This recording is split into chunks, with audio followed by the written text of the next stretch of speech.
Welcome back to God's blueprint. For 20 years, Jacob has been under the thumb of his manipulative uncle Laban. He's been tricked, underpaid, and exploited. But today, in Genesis 31, the tension reaches its boiling point. It's time for a covert midnight escape, a high-stakes chase through the mountains, and a final, permanent boundary marker. Let's unpack it. Jacob notices that Laban's sons are grumbling, saying, "Jacob has taken everything our father owned." The vibe in the camp has turned toxic. Then God speaks clearly to Jacob. "Return to the land of your fathers, and I will be with you." Jacob calls Rachel and Leah out into the fields for a secret family meeting. He explains that their father has changed his wages 10 times, but God didn't let Laban harm him, to his surprise. The sisters agree completely, saying, "Does our father treat us like foreigners? Do what God tells you." So, while Laban is away sharing sheep, Jacob packs up his wives, his 11 children, and his massive flocks, and slips away across the Euphrates River without saying goodbye.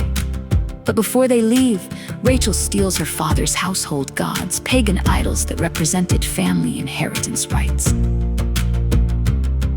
3 days later, Laban finds out Jacob is gone. He gathers his relatives and chases Jacob for 7 days, finally cornering him in the hill country of Gilead. Laban is furious and packed with muscle.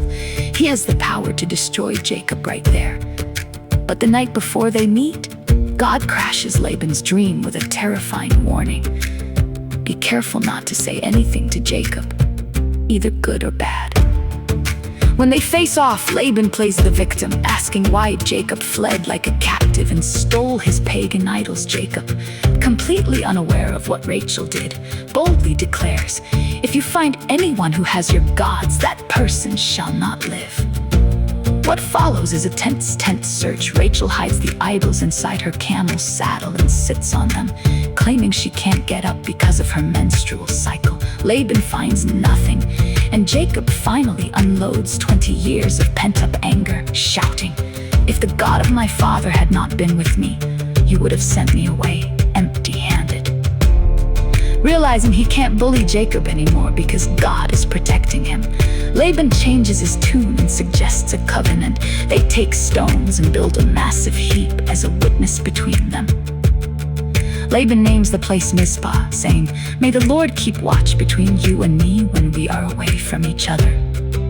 Today, people use Mizpah as a sweet friendship blessing, but in the blueprint, it was actually a threat. Laban was saying, "May God watch you so you don't mistreat my daughters or cross this line to attack me."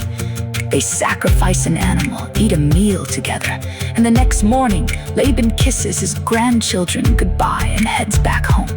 The cord is cut. Jacob is finally free, but he is heading straight toward his old nemesis, Esau. Genesis 31 is a powerful reminder that God knows when you are being mistreated, and He has a boundary line for your protection. He can cause even your critics to stop in their tracks and respect your path. Thank you for joining us for this study on God's blueprint. If this midnight escape story kept you on the edge of your seat, smash that like button and subscribe. Next time, Jacob faces his ultimate fear and wrestles with a mysterious stranger in the dark. We'll see you in the next chapter.